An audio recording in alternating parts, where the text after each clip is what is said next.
Hello everyone, आपका स्वागत है प्रिया अफसाना मोरालिटी चैनल पर। ऐसा चैनल जहां पे आप मोरल वैल्यूज़ के साथ साथ एजुकेशनल चीज़ें भी लर्न करते हैं, साइंस के टॉपिक्स और इंग्लिश ग्रामर बेसिक सीखते हैं। तो आज हम लेने वाले हैं कुछ साइंस के वो टॉपिक जो कि आपको एग्जाम में बहुत हेल्प करने वाले हैं। क्विक रिवाइज कर सकते हैं, आप चलते फिरते भी सुन सकते हैं क्योंकि ज़रूरी नहीं हमेशा आप बुक्स लेके बैठें। तो आज हम करने वाले हैं क्लास 6 का चैप्टर मैग्नेट द फन। देखिए, मैग्नेट और फन है तो क्यों ऐसा बोला गया, क्यों इस चैप्टर का नाम ऐसा रखा गया? क्योंकि सच में ही जब आप मैग्नेटिक चैप्टर को पढ़ते हैं या मैग्नेट चैप्टर को पढ़ते हैं तो आपको सरप्राइज भी फील होगा और आप उसके साथ खेल भी सकते हैं। तो सबसे पहले पहला क्वेश्चन पूछा जाता है, व्हाट इज मैग्नेट? तो देखिए, मैग्नेट वो एक सब्सटेंस होता है या वो एक मटेरियल होता है जिसमें की क्वालिटी होती है आयरन की चीजों को अपनी तरफ खींचने की, यानी कि अट्रैक्ट करने की। तो क्या वो सिर्फ आयरन की चीजें खींचता है अपनी तरफ? तो आंसर होगा नो। तो ये दो तीन ऐसे मेटल होते हैं जिनको ये अपनी तरफ अट्रैक्ट करता है। तो आयरन, कोबाल्ट, निकेल, ये तीन आप याद कर लें जिसको आयरन बहुत अच्छे से अपनी तरफ अट्रैक्ट करता है यानी कि खींचता है। दोबारा से क्वेश्चन सुन लें, what is magnet? Magnet is a material which has the capability ability which attract the magnetic material। तो हमने इन तीनों जो मटेरियल है उनका नाम क्या रख दिया है? मैग्नेटिक मटेरियल्स, क्योंकि ये सिर्फ तीन ही मैक्सिमम तौर से उन मैग्नेट की तरफ अट्रैक्ट होते हैं। अब कभी कभी ये क्वेश्चन आता है कि आयरन भी अट्रैक्ट होता है? तो अगर मैं आपको बता दूं, आयरन तो बहुत ज्यादा होता है, लेकिन स्टील भी होता है क्या? तो आप कभी कभी बच्चे ट्राई करके देखते हैं, उनके पास में जो वाटर बॉटल होती है तो कहते हैं मैम देखिए इट इज ए स्टील लेकिन फिर भी मैग्नेट अट्रैक्ट हो रहा है। तो उसका रीजन ये है रेशियो। अगर आयरन का रेशियो ज्यादा है तो ये अट्रैक्ट होगा हर वो चीज में जो कि ऊपर से आपको लग रहा है कि कुछ और है लेकिन अंदर उनके एक्चुअली में आयरन ही होता है। जैसे मैग्नेट आपके फ्रिज में अटैच हो जाता है, अट्रैक्ट हो जाता है, चिपक जाता है। द थिंग इज देयर, जो उसका डोर होता है तो बाहर से सिर्फ उसके ऊपर पेंट होता है लेकिन अंदर एक्चुअली क्या होता है? आयरन ही होता है। तो ये I think so question clear हो गया होगा, व्हाट इज मैग्नेट? तो magnet is a material which has the ability to attract the magnetic material. और वो कौन कौन से मैग्नेटिक मटेरियल हैं? Iron, cobalt, nickel. अब दूसरा क्वेश्चन पूछा जाता है, दुनिया में इतनी सारी चीजें हैं लेकिन कौन सी चीजें मैग्नेटिक मटेरियल है, कौन सी नॉन मैग्नेटिक मटेरियल है? तो देखिए, वो सारे मटेरियल यानी कि जितनी भी चीजें आपके आसपास दिख रही हैं which get attracted towards the magnet, यानी कि वो सारी चीजें जो मैग्नेट की तरफ अट्रैक्ट हो जाती हैं क्या कहलाती हैं? Magnetic materials. फॉर एग्जाम्पल अभी हमने डिस्कस किया है आयरन, कोबाल्ट एंड निकेल।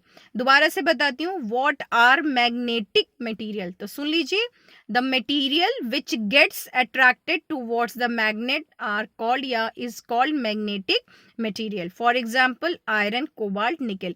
इसी का उल्टा कर दें, नॉन मैग्नेटिक मटेरियल क्या होते हैं? जो अट्रैक्ट नहीं होंगे। आपके आसपास बहुत सारी चीजें, इवन आपकी बॉडी भी, आप भी मैग्नेट की तरफ अट्रैक्ट नहीं होते हैं। तो the materials which do not attract towards the magnet are called non magnetic material. ठीक है, आप हिंदी में कह सकते हैं वो सभी चीजें जो मैग्नेट की तरफ अट्रैक्ट नहीं होती हैं या नहीं खींचती हैं तो उनको हम क्या बोलते हैं?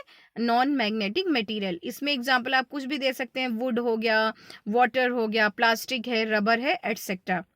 नेक्स्ट क्वेश्चन पूछा जाता है कि मैग्नेट्स की यूज क्या क्या होते हैं, क्योंकि भाई अगर ये चैप्टर इतना बड़ा रखा गया तो कुछ उसके यूजफुल होंगे। तो देखिए, आप बहुत सारा जब गार्बेज जनरेट होता है सोसाइटी में या सिटी में तो ये बाहर एक ओपन डम एरिया जो बनाया जाता है गार्बेज को स्टोर करने के लिए, तो वहां पे बहुत से ऐसे मटेरियल पहुंच जाते हैं जो कि वेस्ट नहीं होते हैं। तो क्रेन में मैग्नेट को लगा के हम एक्चुअली टर्न कर देते हैं उस गार्बेज को। तो जितने भी मैग्नेटिक मटेरियल हैं जो रिसाइकिल हो सकते हैं तो वो क्या होंगे? सब स्टिक हो जाएंगे क्रेन के उस ऐड में जहाँ पे उसको हम ऐड करने वाले हैं। स्टार्टिंग जो पिक करता है गार्बेज को या बहुत सारी चीज़ों को, तो उससे क्या होगा कि आपके सब्सटेंसेस इजीली सेपरेट हो जाएंगे। क्लियर है? सेकेंड यूज, ये बहुत ज़्यादा जो यूज होता है, आपने पर्स देखा होगा, आपके पेंसिल बॉक्स हैं, यहाँ पे क्लोज करने में थोड़े ही डिस्टेंस से चट से क्लोज हो जाता है। तो ये बॉक्सेस वगैरह में, किचन्स में, डोर्स में बहुत जगह ये यूज होता है। थर्ड बहुत इंपॉर्टेंट है डायरेक्शन पता करने में। देखिए, ये क्वेश्चन बहुत बनेगा तो अभी फिलहाल समझें कि magnet is use to find the direction. Next question यहीं से आता है, how magnet is useful to find the direction, कि मैग्नेट कैसे डायरेक्शन को ढूंढने में या पता करने में हेल्प करता है। तो देखिए, मैग्नेट जो होता है ना वो एक्चुअली खुद में एक कैरेक्टरिस्टिक लेके ही बना हुआ है कि अगर आप इसको किसी थ्रेड की हेल्प से हैंग करेंगे तो ये हमेशा ही नॉर्थ साउथ डायरेक्शन में स्टॉप हो जाएगा, अपने आप से रुक जाएगा। ठीक है, तो जो नॉर्थ की तरफ हिस्सा रुकेगा उसको हम क्या बोलेंगे, नॉर्थ पोल। जो साउथ की तरफ रुकेगा हम उसको क्या बोलेंगे, साउथ पोल। तो इस तरीके से मैग्नेट का यूज कहाँ होता है, डायरेक्शन को पता करने में, इसीलिए इसको हम कंपस में भी यूज करते हैं। कंपस क्या होता है, एक छोटा सा डिवाइस है जिसमें लिक्विड फिल होता है और उसमें एक अपने आप से रोटेट होने के लिए ऐसी पिन अटैच होती है जहां पे आप मैग्नेट को रख दें और वो धीरे धीरे धीरे फ्लूइड से हेल्प से मूव करते हुए नॉर्थ साउथ डायरेक्शन में स्टॉप हो जाएगी। तो ये बहुत एक सिंपल है, समझने के लिए आपको क्लियर हो गया होगा कि मैग्नेट हमेशा ही अगर आप उसको हैंग करेंगे तो नॉर्थ साउथ डायरेक्शन में स्टॉप होगी। इसीलिए उस पीस ऑफ मैग्नेट के हमने दो डायरेक्शन के हिसाब से दो पोल बना दिए। जैसे अपने अर्थ में 2 पोल्स होते हैं, नॉर्थ पोल साउथ पोल, उसी तरीके से हमने मैग्नेट में भी 2 पोल्स दे दिए, नॉर्थ पोल और साउथ पोल। तो अगर ये क्वेश्चन आता है how many poles magnet has, तो कितने पोल्स हो गए, 2 पोल्स हो गए। व्हाट आर देयर नेम्स, उनके नाम क्या होते हैं, north pole and south pole. Next question ये बनता है कंपास क्या है, तो कंपास जैसे मैंने आपको बता ही दिया, एक डिवाइस है। डिवाइस जो कि क्या किस यूज के लिए बनाई गई है, डायरेक्शन पता करने के लिए। पहले जमाने में देखिए वॉच नहीं होती थी, क्लॉक्स डिस्कवर नहीं हुए थे। जो सेलर्स थे ना, अगर उनको डायरेक्शन जाना है, ईस्ट जाना है, नॉर्थ जाना है, किस साइड भी जाना है, तो वो यही करते थे, मैग्नेट को क्या करते थे, ऐसे अपने पानी बकेट में भरी हुई किसी चीज पे जो फ्लोट हो रहा है रख देते थे और वो अपनी रेस्टिंग पोजिशन में किस डायरेक्शन में स्टॉप होगा, नॉर्थ साउथ डायरेक्शन में ही स्टॉप होगा। तो इस तरीके से वो डायरेक्शन को पता करते थे। ये बहुत ही इंपॉर्टेंट है, बहुत ही ज्यादा बेसिक चीजों में है। ये किसी भी कॉम्पिटेटिव एग्जाम में क्वेश्चन पूछे जाते हैं। जो बच्चे अभी प्रेजेंट में पढ़ रहे हैं उनके लिए तो देखिए ये चीजें बहुत ईजी हैं, लेकिन जो पढ़ चुके हैं उनके माइंड से ये स्लिप हो जाती हैं। तो एक बार आप ये वीडियो सुन के सारी जानकारी वापस ले सकते हैं। तो कंपास इज अ डिवाइस जो कि आजकल आपके फोन में भी ये कंपास होता है। तो ये क्या कर रहा है, आपको पता कर रहा है, बता रहा है, डायरेक्शन बता रहा है। अब ये क्वेश्चन बहुत पूछा जाता है कि इसके अलावा इसके कैरेक्टरिस्टिक्स क्या हैं। तो देखिए, अगर आपके पास दो अलग अलग मैग्नेट है, उसके ऊपर नॉर्थ लिखा है, साउथ लिखा है और दोनों के ऊपर लिखा है, तो अगर आप नॉर्थ नॉर्थ वाले मैग्नेट को पास लाएंगे तो ये क्या करेंगे, एक दूसरे को धक्का देंगे।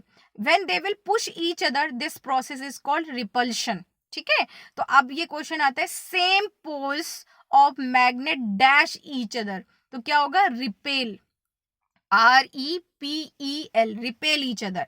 जबकि इसी का उल्टा अपोजिट जो होते हैं, यानी कि नॉर्थ साउथ हो गया, साउथ नॉर्थ हो गया, तो अपोजिट पोल्स क्या करेंगे, अट्रैक्ट ईच अदर। ये बहुत पूछा जाता है, हद से ज्यादा ये क्वेश्चन, सबसे ज्यादा आने वाला क्वेश्चन यही है कि what are the characteristics of magnet, write the characteristic, any two characteristic. तो पहला तो क्या होगा, इट अट्रैक्ट्स मैग्नेटिक मटेरियल। ठीक है, दूसरा क्या हो जाएगा, same poles repel each other, opposite poles attract each other. ठीक है, तो ये बहुत ज्यादा ध्यान से सुन के, आप 2-3 बार सुन के इसको रिपीट करके समझ सकते हैं। नेक्स्ट क्वेश्चन बहुत पूछा जाता है कि चलिए, जो हम मैग्नेट प्रिपेयर करते हैं वो तो जैसे एक आपके पास ओरिजिनल मैग्नेट है, अगर किसी आयरन की चीज पे आप इसको बार बार रब करेंगे 40 से 45 टाइम्स, एक पोल से नॉर्थ की तरफ से पुल करेंगे तो उसमें नॉर्थ के पुश करेंगे, सॉरी, बार बार रब करेंगे तो नॉर्थ के कैरेक्टरिस्टिक आ जाएंगे, साउथ की तरफ से करेंगे तो साउथ के आ जाएंगे। अगर आप ये बिना क्या कहेंगे, टाइम वेस्ट किए लगातार कंटिन्यूटी में करते हैं, 40 से 45 टाइम्स अगर ये रिपीटिशन करते हैं, तो इस तरीके से आप आयरन के पीस में मैग्नेट के कैरेक्टरिस्टिक ला सकते हैं।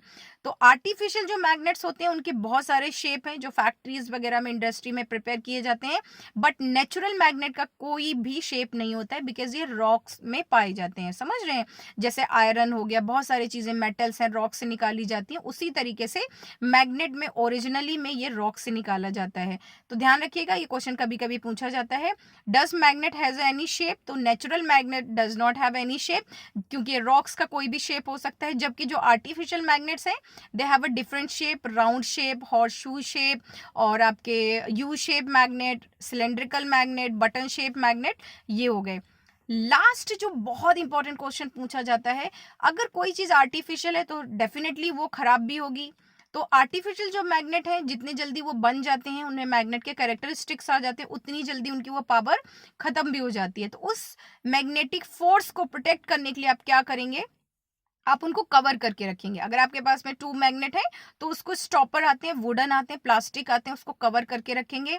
कोई भी इलेक्ट्रिकल अप्लायंसेस है घर में, टीवी है या लैपटॉप है या आपका पीसी है, उससे दूर रखेंगे। ठीक है, सीडीज हो गई, तो ये बार बार क्योंकि उनके पास रखे होंगे तो ये अपने कैरेक्टरिस्टिक्स की वजह से रिपेल होते रहेंगे या अट्रैक्ट होते रहेंगे, जिससे इनकी पावर जो होगी पावर वो फिनिश हो जाएगी। ध्यान रखिएगा कि इलेक्ट्रिकल अप्लायंसेस से दूर रखेंगे। बार बार आप इसको फेंकेंगे नहीं, ऊपर से बार बार या अपने खेलने के टाइम बार बार थ्रो कर रहे हैं तो throwing again and again could also decrease the power of magnetic force की, तो इनकी जो मैग्नेटिक का पावर है वो भी खत्म हो जाएगा। आप इसको वार्म वाटर या हॉट वाटर में भी गर्म नहीं करेंगे, इससे भी इसकी पावर जो होती है वो डिक्रीज होती है। तो देखिए आपने पूरा चैप्टर यूं ही सुन के समराइज कर लिया, तो ये आपको बहुत हेल्प करने वाला एग्जाम टाइम में। क्वेश्चन यहीं से बन के आते हैं। What is magnet? तो any substance which has the characteristic of attracting magnetic material is called magnet. और मैग्नेटिक मटेरियल क्या है? आयरन, कोबाल्ट, निकल। मैग्नेट के कितने पोल्स होते हैं? तो 2 पोल्स होते हैं, नॉर्थ और साउथ पोल। और सेम पोल्स जो क्या होते हैं, एक दूसरे को रिपेल करते हैं, अपोजिट पोल्स क्या करते हैं, एक दूसरे को अट्रैक्ट करते हैं।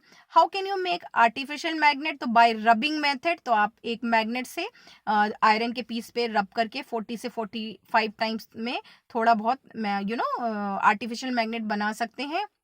और इसके यूजेस क्या क्या हैं? जैसे क्रेन से आप गार्बेज एरिया जो स्टोर होता है लैंड में, जहाँ पे गार्बेज फिल करते हैं, वहाँ पे जाके क्रेन इसको टर्न करके बहुत सारे चीज़ों को, रिसाइक्लेबल थिंग्स को सेपरेट करते हैं। पर्स वगैरह में हो गया, किचन में हो गया, तो बहुत जगह इनके यूज़ हैं। फ्रिज में बहुत से बच्चे डेकोरेट करके रखते हैं मैग्नेट को लगा के। बहुत सुंदर सुंदर की रिंग्स में भी बहुत ये यूज़ होने वाले हैं। और भी इलेक्ट्रिकल अप्लायंसेज में इनका बहुत ज़्यादा यूज़ होता है। इसके पावर को कैसे मेंटेन रखेंगे? तो इसके कवर हम स्टॉपर आते हैं, यू शेप में हर तरीके से आते हैं। अगर 2 बार मैग्नेट हैं, आप उनको स्टॉप करने वाले, तो बीच में वुडन पीस लगा दो, जिससे वो बार बार ना तो अट्रैक्ट करेंगे ना ही रिपेल करेंगे। ये क्वेश्चन भी बहुत पूछा जाता है, how will you find the direction? तो आप ये भी अपने वर्ड्स में लिख सकते हैं, बाय हैंगिंग बार मैग्नेट, जिससे लटका के आप डायरेक्शन को पता कर सकते हैं। तो देखिए ये आपने एक छोटा सा chapter, completely chapter quickly revise कर लिया। इसी से चैप्टर से क्वेश्चन घूम घूम के कोई भी बन सकता है। अगर आपको टॉपिक क्लियर है तो you are able to do these questions easily. I wish ये आपको समरी ऑफ द चैप्टर बहुत अच्छे से समझ में आई होगी। अगर समझ आई है तो चैनल को लाइक करें, सब्सक्राइब करें, बने रहें प्रिया अफसाना मोरालिटी चैनल के साथ में। और मिलते हैं कुछ और चैप्टर्स के साथ में, इजी वे टू अंडरस्टैंड। ये चैनल पेरेंट्स के लिए भी हेल्पफुल है, टीचर्स के लिए भी हेल्पफुल है, और बच्चों के लिए तो डेफिनेटली है ही। Thank you, have a nice day.